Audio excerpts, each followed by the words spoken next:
बिस्मिल्लाहिर्रहमानिर्रहीम, अस्सलाम वालेकुम। मैं हूँ इसार राना और इसार राना स्पेशल यूट्यूब चैनल पे आपको खुश आमदीद कहता हूँ। अभी मैं आपके साथ लाइव बात कर रहा था, लेकिन कोई इशू ऐसा बना कि वो स्ट्रीमिंग जो थी वो रुक गई। मुझे बड़ा अफसोस हुआ कि मेरी जो बात थी वो बीच में रह गई। बहरहाल आपसे दरख्वास्त है, मेरे चैनल को ज़रूर सब्सक्राइब कीजिए और अपने जो कॉमेंट्स हैं वो ज़रूर देते रहें ताकि मैं आपके साथ जुड़ा रहूँ। मैंने आज के जो वीलॉग था उसमें 3-4 बड़ी इंपॉर्टेंट चीज़ें भाईजान मैं पहले तो अंदाज़ा है कि मैं की करन चलने ਤੁਹਾਡੇ ਨਾਲ ਗੱਲ ਕਰਦੇ ਤੇ करनी है। और मैं ये चाहता हूँ कि आप इसके दौरान जो सवालात हैं आपके मेरे वो सिलसिला जो है वो जारी रहना चाहिए। मैं आपके साथ सवाल करता रहूँ, आप मुझसे सवाल करते रहें, मैं आपको जवाब देता रहूँ। पहली बात ये, मैं पहले आपको एजेंडा बता देता हूँ। वंडर बॉय है या नहीं है, झूठ कितना सच कितना। वंडर बॉय के लिए एक नए बंदे का नाम आ रहा है, ये बड़ा खौफनाक बात है। मैं उस वो कौन है उसके ऊपर बात करूंगा। दूसरी चीज़ ये कि कल अडियाला के बाहर क्या होने जा रहे हैं। पिछली दफ़ा हुकूमत ने वादा किया था कि जनाब अली असी मिला देंगे। हूँ देखने कि झूठा वादा है कि सच्चा वादा है। ठीक है, वादा करके मुकरे जड़ा सज्जन नहीं हो बेली है। मैं नहीं कहती मुकरन वाले, सारी दुनिया कहती है। वो देखते हैं कि जी क्या कल अडियाला के बाल के मुलाकात हो सकेगी। दो बातें होगी। तीसरी इंपॉर्टेंट चीज़ ये है कि जनाब अली जो सीएम केपी के हैं उनके खिलाफ जो फोरेंसिक रिपोर्ट आई है उसकी हकीकत क्या है, उसकी कितनी वर्थ वैल्यू है और उसके पीछे असल गेम क्या है। तीन हो गई। चौथी बात यह कि पीपल्स पार्टी और नून लीग में अब के से जो ठनी है वो कुछ डिफरेंट सी है। वो उन्होंने तो बाबे की गल आ गई है, बाबे के उत्ते इज्जत की गल आ गई है कि जनाब अली हूँ साढ़े बाबे की इज्जत जी है ना वो दाते लगी है। ये चार इंपॉर्टेंट चीज़ें। मैं बहुत मशहूर हूँ आप लोगों का कि मेरे साथ आप लाइव सेशन में मौजूद हैं। कल ये हुआ कि कल मैं चूँकि अकेला था, इतवार थी, मैं पेंडू बंदा, मैं कोई देसी जहा आदमी है, मैनू इन्ना को पता है कोई नहीं है। मैं झूठ बोला, मुझे ये गैजेट्स वगैरह की गेम का नहीं पता। मैं एक करके ठक मोबाइल रखा तो मैं लाइव हो गया। अब वो मुझे कुछ कह रहे दोस्त के जी वो आप तो इसमें पुठे नज़र आ रहे हैं कोई मुझे कुछ कह रहे हैं। तो वो एक शेर था, शहर आसेब में आंखें ही नहीं है काफ़ी, उल्टा लटकोगे तो सीधा दिखाई देगा। और मेरे लिए कौन उल्टा लटकेगा, मेरे लिए तो कोई भी नहीं। इस सिस्टम के जो लोग हैं वो तो ताकतवर के लिए उल्टा लटक सकते हैं। एनीवे बहुत शुक्रिया आप मेरे साथ थे। वंडर बॉय की बात आ जाए। वंडर बॉय की बात शुरू कहाँ से हुई। इस कहानी के चार किरदार हैं, चार सीनियर सहाफ़ी इस कहानी के किरदार हैं। पहला किरदार नंबर 1 सुहेल वड़ैच साहब। उन्होंने कालम लिखा, उन्होंने कहा जी वंडर बॉय की तलाश हो रही है और वो कहते हैं जी सोने जैसे बंदे तो हमें मिल ही गए, हमें एक हीरे जैसा बंदा चाहिए। सोने होते बहुते सारे सोने, हीरे होते मखनों बहुते सारे सोने, ऐसा कुछ चाहिए। तो इसके बाद ये हुआ कि अंसार अब्बासी साहब मैदान में आ गए। अंसार अब्बासी साहब से पहले मालिक साहब आ गए। मालिक साहब ने दावा किया अपने प्रोग्राम में कि जी शहबाज शरीफ साहब को बुला के कहा गया कि भाईजान तुहाडे कोल बस थोड़े जे दिन ने और इसके बाद अगर आपकी परफॉर्मेंस ठीक नहीं हुई तो फिर तुसी फारग हो। अब जब वंडर बॉय की बात आ गई इधर, अब उनकी मालिक साहब की बात आ गई, उसके बाद जनाब अली अंसार अब्बासी साहब मैदान में कूदे। उन्होंने कहा जी मुझे एक ताकतवर का फोन है। एक तो इन्होंने फोन आ जाते थे यार, पता नहीं मैं तो हैरान हूँ कि कितने बड़े अजीम डाकखाने ये लोग यार। ठक करके फ़ोन आ गया कि भाई ये क्या वंडर बॉय की बात चल रही है, ऐसी कोई चीज़ नहीं है, ज़रा आप तरदीद करें। उन्होंने तरदीद ठोक दी। तरदीद ठोकने के बाद ये हुआ कि सुहेल वड़ैचा फिर मैदान ही आ गया। उन्होंने कहा भाईजान तुझी तो तरदीद ठोकती, मैं अपनी गल ते कायम हूँ। मेरी सुहेल वड़ैचा साहब से अभी मुलाकात भी हुई है 3 दिन पहले 4 दिन पहले। तो मैंने भी उनसे पूछा तो वो उन्होंने जो अपना मखसूस अंदाज है उसमें कहका लगा के उन्होंने कहा कि मुर्शद कोई बात होती है तो हम तक पहुँचती है। तो मैंने कहा जी गल तो थोड़ी ठीक है जनाब, कोई बात होती है अग थोड़ी जो है पांबड़ मचदा ना। इसमें फिर काम डाला अहमद नूरानी साहब ने। अहमद नूरानी साहब आपको पता है पाकिस्तान से बाहर हैं, बावजूद है बाहर, पाकिस्तान छोड़ के उन्हें जाना पड़ गया। अहमद नूरानी साहब ने कहा कि जी जो वंडर बॉय के लिए जिस बंदे की तलाश हो रही है लो मैं लब के देना था, वो बंदा केड़ा है। उन्होंने कहा जी ये बंदा कनाडा के अंदर रहता है, बहावलपुर से इसका ताल्लुक है और जनाब अली असजद बुखारी इसका नाम है। कनाडा में रहता है, बहावलपुर से ताल्लुक़ है, असजद बुखारी नाम है। कहते हैं जी निज़ाम बड़े नरम मिजाज के पढ़े लिखे आदमी, होर कोई कनाडा जड़ा बंदा रह रहा है वो कहड़ा साडा मोला जट होएगा कि हर गल च गंडासा कड़ के कहेगा मैं मार मूर देंगा। तो वो नरम मिजाज आदमी है और कहते हैं पीपल्स पार्टी से कदर हमदर्दी रखते हैं, लेकिन डेमोक्रेट है। अब मुझे नहीं पता कि आई एम सॉरी कि क्या कहते हैं ये इस वो खबर में कितनी सच्चाई है, लेकिन अहमद दुरानी साहब ने ये खबर दी है और उसके ऊपर वो कायम भी है। अब आप कहेंगे कि जी ये कैसे मुमकिन है कि एक बंदा बाहर से उठ के आए और आके यहाँ पे बैठ जाए और उसे वजीर आजम बना दिया जाए? तो वजह को पहली दफ़ा होने, आपको याद है मोइन कुरैशी साहब वर्ल्ड बैंक के मुलाजिम थे, वो दफ्तर पहुँचे ने, जाके हाजिर लाई है तो क्लर्क ने क्या पाना है, फैसला ये हुआ है कि आप पाकिस्तान के वज़ीर आज़म। उन्होंने कहा जी मेरे को तो पासपोर्ट भी नहीं करना। तो पाकिस्तान में पासपोर्ट की क्या ज़रूरत है, हाँ वो जाएँ जाके वज़ीर आज़म बने और मोइन कुरैशी साहब यहाँ आके वज़ीर आज़म बन गए। कहते हैं उन्होंने IMF की किस चीज़ पूरी करनी थी तो इधरों फाड़ो खींच तू के सारा कुछ कर दिया। मोइन कुरैशी साहब के हवाले से दिलचस्प बात यह कि उन्हें शलवार पहननी नहीं आती थी। उन्होंने पाकिस्तान के वज़ीर आज़म से शलवार कमीज़ भी पहनी, शेरवानी भी पहनी है। लो जी भाईजान, फिर उन्होंने क्या किया कि वो शेरवानी के ऊपर गैलस लगाते थे, गैलस लगा के शेरवानी पहनते थे। एक दिन उन्होंने कहा मैंने तो अपनी वालदा की कब्र पे जाना है, उन कब्र कितने हो तो छड्डे अनमोल इन्होंने को मतलब कितने साल हो गए थे। एक जाली कब्र बनाई गई वहाँ पे, उनको ज़रा करके कहा जी आपकी वालदा की कब्र है, उन्होंने फातिहा शातिहा पढ़ी। फिर आ जाए दूर से आपके शौकत अजीज़। शौकत अजीज़ साहब वज़ीर आज़म बने जनाब, और जब वो वज़ीर आज़म बने तो उसके बाद उन्हें कहा कहीं से लड़ा लड़ू के उन्होंने कहा जी तो वज़ीर आज़म के लिए ज़रूरी भी है पार्लियामेंट का। उन्होंने कहा जी केड़ी एडी गल है जनाब, एक सेकंड जैसे कर देंगे, और फिर वो हो गए। का जब ये सानिया लाल मस्जिद हुआ जो पाकिस्तान की तारीख का बदतरीन वाक़या है, आपको पता है कि चौधरी शुजात ने उन दोनों भाइयों से, अब्दुल रशीद से और अजीज़ से, ये बात मनवा ली थी कि आप हथियार डाल दें और आप सरेंडर कर दें ताकि ये जो कत्लो गारत होने का खदशा है ये ना हो, और तो वो मान गए थे दोनों। लेकिन फिर क्या हुआ कि वो शौकत अजीज़ के पास आए जो प्राइम मिनिस्टर थे, उनसे कहा कि जनाब ज़िया-उल-हक की तरफ चलें और हम जनरल मुशर्रफ की तरफ चलें। मेरे लिए सारे डिक्टेटर एक वजह होते हैं, सारे ज़िया-उल-हक है, फाइल आज़म ने बंदे ने। अल्लाह ताला पाकिस्तानियों की हिफाजत करे, अल्लाह ताला पाकिस्तान की लीडरशिप की हिफाजत करे। तो उन्होंने कहा जी हम तो, मैं तो फैमिली के साथ कुल्फ़ी खाने जा रहा हूँ। अंदाज़ा कर लें आप संजीदगी का किसी मामले के ऊपर।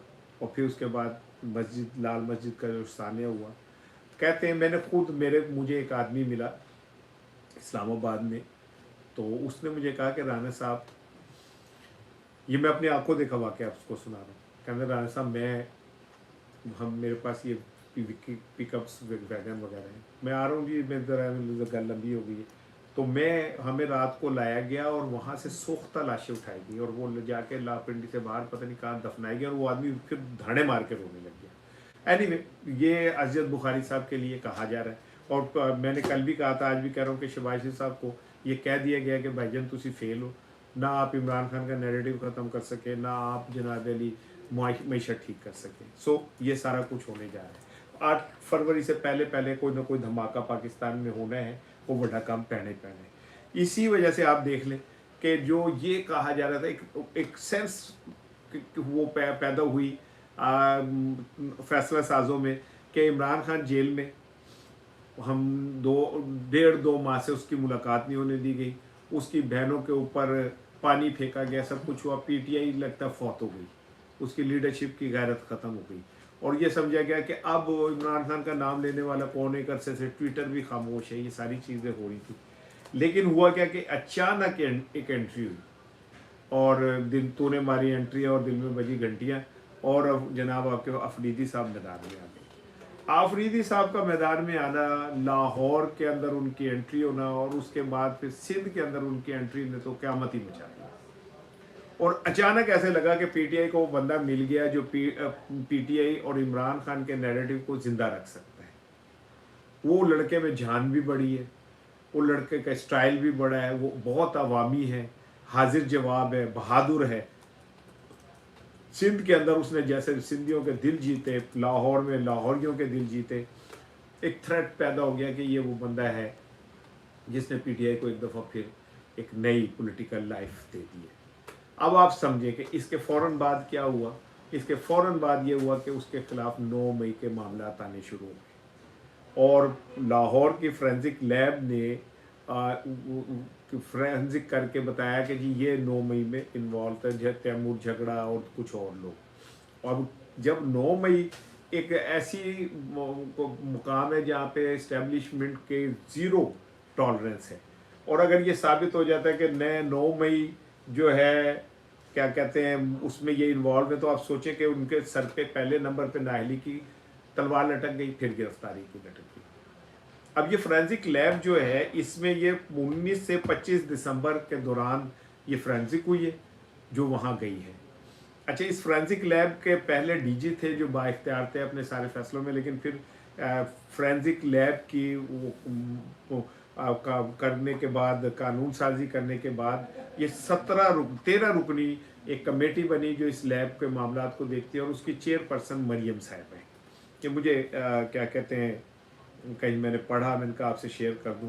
अब आप समझे कि मरियम साहिबा फोरेंसिक लैब की वो चेयरपर्सन हैं, और अचानक ऐसे क्रिटिकल मौके पे जब वो अफरीदी साहब हवाओं में जा रहे थे तो ये मामला आ गया, और इस मामले के आने के बाद उनके ऊपर अब इसी केस में आपको पता है रेडियो स्टेशन केस में उन्होंने वहाँ पे एक जुडिशल कमीशन भी बना दिया केपीके ने, केपीके हुकूमत ने।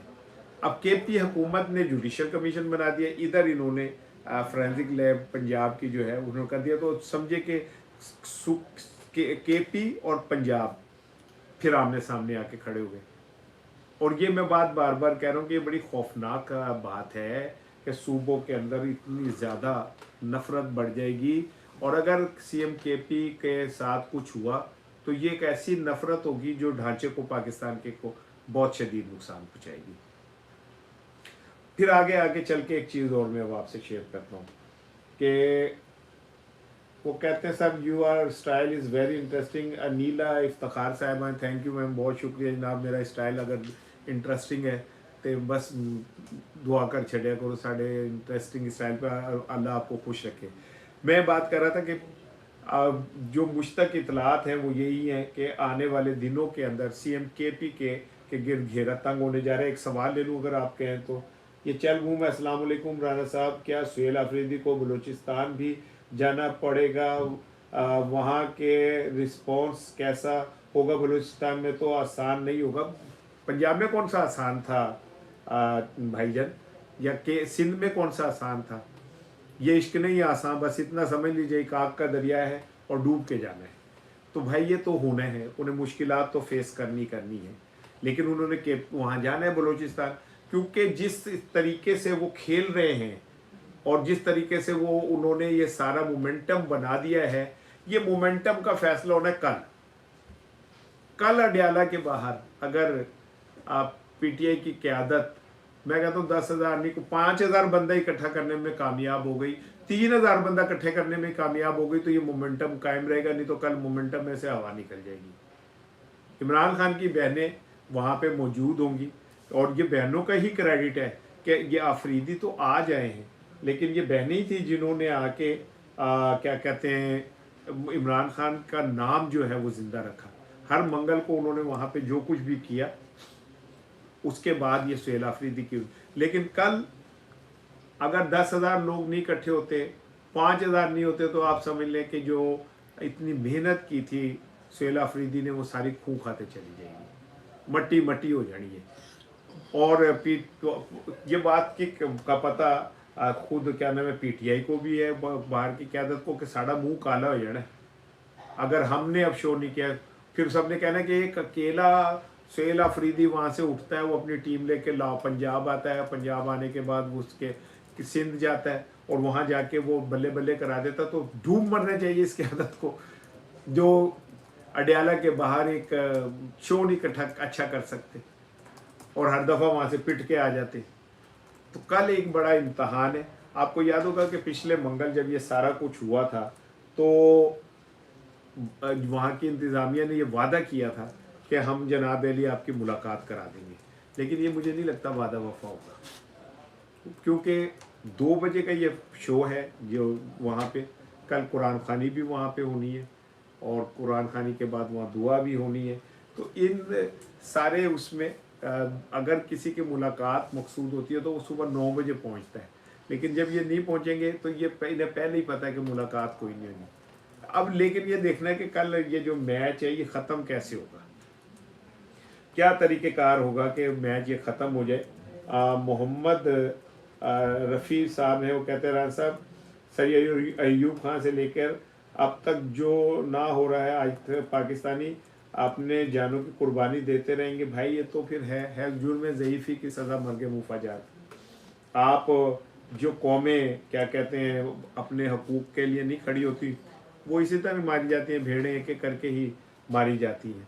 लेकिन कल अगर अडियाला के बाहर कुछ मिसहैप हुआ उन इमरान खान की बहनों के साथ कुछ हुआ, तो इसकी जिम्मेदारी इस बार सिर्फ एक क़यादत पे होगी, और वो पीटीआई की बाहर की क़यादत है। मोहम्मद रफ़ी साहब कहते हैं, मैंने ये सवाल आपको पढ़ के सुना दिया है भाई, जो मोहम्मद रफ़ी साहब का सवाल था। अब आज एक बड़ा सा वाक़या हुआ है। वाक़या ये हुआ है कि एक आर्डिनेंस जारी हुआ है। आपको पता है सदारती आर्डिनेंस के लिए सदर के दस्तखत का होना बहुत ज़रूरी है, लेकिन हुआ ये है कि ये आर्डिनेंस जारी हुआ है, उसमें जरदारी साहब ने दस्तखत ही नहीं किए। अब आप हैरान होंगे कि भाई सदर मुमलिकत मौजूद हैं, ज़िंदा हैं, सलामत हैं, अल्लाह ताला उन्हें ज़िंदगी दे, उनके दस्तखत पीपल्स पार्टी वाले ने कहा एक ही हो गया। ये स्पेशल इकनॉमिक जोन हैं जिनके हवाले से ये जारी हुआ है, और आसिफ अली जरदारी साहब के उस पर दस्तखत नहीं है। पीपल्स पार्टी बड़ी पसलेटे मार रही है कि ये हमारे साथ ज्यादती हो गई, और ये कैसे जारी। आपको याद होगा कि आरिफ अलवी साहब जब सदर थे तो तब भी कैसे ये हुआ था, एक नोटिफिकेशन होना था जिस पर उनके दस्तखत होने थे। नोटिफिकेशन होने के बाद अलवी साहब ने कहा मैं तो कीते ही नहीं, तो मेरे खाते किस तरह पै गए नहीं। तो सेम यही वाली है, लेकिन एक्चुअली कुछ कुव्वतें आसिफ अली जरदारी को ये बता रही हैं कि तुम अगर सिंध के अंदर हमारे साथ पंगा करोगे तो फिर जवाब में तुम्हें ये सब कुछ बर्दाश्त करना पड़ेगा। ये एक इंसल्ट है प्रेसिडेंट की कि वो मौजूद हैं और उसके बावजूद उन्हें इस काबिल नहीं समझा गया कि वो इस पर दस्तखत करें। और ये अगर कोई किसी पे भी डाले जी तो फलां बंदे फलां जिम्मेदार हैं, इस्टेब्लिशमेंट जिम्मेदार है, तो भाई नहीं, ये शहबाज शरीफ साहब जिम्मेदार हैं जो प्राइम मिनिस्टर हैं। ये उनका सारा निज़ाम है जिसके अंदर ये सारा कुछ हो रहा है। तो पीपल्स पार्टी अब ने बाइकाट भी किया आज, और इतलात मेरे पास ये है कि वो इसको एक इशू बना के और बात को आगे ले जाना चाह रही है। और ये आगे ले जाने का मतलब यही है कि पीपल्स पार्टी और मुस्लिम लीग नून में थोड़ी सी खिंचाव आएगा। ये वो वाला खिंचाव नहीं है जो सिंध और पंजाब का है। समहाउ कुछ मेहरबान, समहाउ मुस्लिम लीग नून पीपल्स पार्टी से खुश नहीं है कि उन्होंने सिंध में पीटीआई को जगह दे के एक मुर्दा घोड़े में जान डाल दी। दूसरी तरफ पंजाब हुकूमत पे सारे थू थू करना शुरू हो गए, ए चंगे बच्चे बन गए। और पीटीआई पीपल्स पार्टी जो है उन्होंने खामोशी से ज़रा ये भी कह दिया कि जी असी अन्ना दे नाल भी रल सकते हैं, जिसके जवाब में आज सदर साहब को ये बताया गया जनाब अगर हम चाहें तो आपके बगैर काम भी चला सकते हैं, और फिर वो काम चला रहे हैं। आखिरी बात जो मैं आपसे करने जा रहा हूँ वो ये कि अपोजिशन लीडर की तकर्री के अंदर स्पीकर साहब ने कह दे देता कि कल आप लोग आ जाएं, आके बंदे गिनवा दें, दस्तखत चेक करवा दें, लेकिन पीटीआई उन पर ट्रस्ट करने को तैयार नहीं। पीटीआई कल एक नई दरख्वास्त देने जा रही है कि भाईजान आपकी मेहरबानी है, हुणे काम करो, हुणे साडा जड़ा वो हमारा जो क्या कहते हैं कायदे हस्ब इख्तलाफ है उसका भी ऐलान करें। अगर आप नहीं करते तो फिर क्या कर सकती है पीटीआई? वैसे कुछ कर तो नहीं सकती, लेकिन बार कोशिश तो की जा सकती है। आज मैं आपके साथ पहले बदमज़गी हो गई, आई एम सॉरी, उसका मैं क्या कहते हैं वो नहीं कर सका। ये राना अहमद शहीद साहब हैं और उन्होंने कुछ शायरी भेजी है, मैंने कहा ज़रा पढ़ता हूँ, जो गलत हो जाए तो माफ़ कर देना, क्योंकि ये एक कंटिन्यूस सेंटेंसेस की शक्ल में है, पैराग्राफ की शक्ल में नहीं। कहते कर्ब का समुंदर बेबसी का मंजर जिसको देखो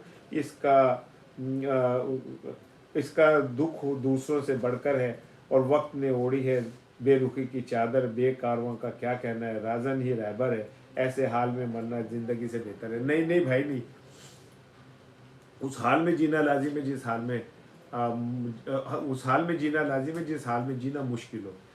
यही तो असल बात है कि हमें अपने पैरों पे खड़ा होना है और हथियार नहीं फेंकने। जो अडयाला के अंदर बंदा बैठा हुआ है वो देख लेना, सर्दी गर्मी हर तरह के मामले में पैरों पे खड़ा ही है ना, अपने मुकाबला कर ही रहा है ना। ये है जी हाँ, फिशिंग ग्लव्स और उनको नाम नहीं पड़ा। इस्लाम वालेकुम राना साहब, क्या हम पाकिस्तानी बंगालियों से भी गए गुजरे हैं कि अपने हक के लिए नहीं खड़े निकल सकते? मैं तो कह रहा हूँ चले, अगर आप इस तरफ बात हो गई तो मैं आपको बताऊँ, आपको पता है अरब स्प्रिंग के नाम पे जो खलीज में एक लहर आई थी और उसने बहुत से मुल्कों के हुक्मरानों को उड़ा दिया था। पाकिस्तान इस खित्ते में भी एक एशिया स्प्रिंग आ गई है। ये आपके सवाल में चले मुझे क्या नाम है एक वो दे दिया बोलने का मौका। आप देखें, बांग्लादेश हुक्मरान गए, नेपाल हुक्मरान गए, मालदीव हुक्मरान गए, श्रीलंका हुक्मरान गए, ईरान के अंदर रिजीम चेंज का कहा जा रहा है, तो फिर पाकिस्तान भी नहीं बचेगा। ये जो स्प्रिंग आई है ना एशिया के अंदर, वो सार्क के मालिक के इर्द गिर्द, इसके असरात पाकिस्तान पे पड़ने ही पड़ने हैं। और आप ये बात याद रखिएगा कि ईरान में अगर कुछ हुआ तो पाकिस्तान की सरहदें महफूज नहीं रहेंगी। ये कहते हैं अनीला इफ्तिखार साहब, इस लाल मस्जिद वाले वाक़े में कितनी सदाकत है कि वो लोग गलत थे। इसलिए देखें, मेरी बात सुने, अगर आपके बच्चे गलत हो तो क्या आप उन्हें कत्ल कर देते हैं? अगर आपके बच्चे को, मैं तो ये भी कहता हूँ कि 9 मई में जिन लोग हैं वो रियासत माँ का किरदार अदा करते हुए उनको माफ़ कर दे। एक दफ़ा सज़ा तो आपने सबको दे दी ना। तो अगर वो लोग गलत थे तो इसका मतलब ये कि आप केमिकल वेपन्स के साथ अंदर घुस के उनको सबको मार दें। गलती का तरीक़ेकार सुलझाने का ये होता है कि आप बंदे ही मार दें। मोहम्मद शफ़ी साहब हैं, जनाब राना साहब, जब बीमारी के तशखीस हो जाती है तो इलाज आसान हो जाता है। तो बीमारी तो हमारी है ही, पता चल गई भी है ना। सबसे बड़ी बीमारी हमारी बुज़दिली है, सबसे बड़ी बीमारी हमारी मुनाफ़क़त है, और सबसे बड़ी बीमारी हमारी ये है कि हम जुल्म के सामने खड़े नहीं होते। हालांकि कहते हैं कि सबसे अव्वलीन जहाद जो है ना जालिम हुक्मरान के सामने कलमा हक़ कहना है। और जो लोग कलमा हक़ कह रहे हैं और सब कुछ दाव पे लगा के कह रहे हैं, हमें उनकी तो कम से कम सपोर्ट कर देनी चाहिए, हमें उनके साथ तो खड़ा होना चाहिए ना। तो मैं आज का वीलॉग ख़त्म कर रहा हूँ। आप लोगों का बहुत शुक्रिया, आप मेरे साथ जुड़े रहे। कल इंशाल्लाह फिर आपसे मुलाकात होगी, लेकिन कल मैं को 2 घंटे पहले आपको कंफर्म करूँगा कि मैं कितने बजे लाइव आऊँगा, ताकि आपके साथ मेरी जो बात है उसमें कोई रखना ना पड़े। बहुत शुक्रिया, अस्सलाम वालेकुम।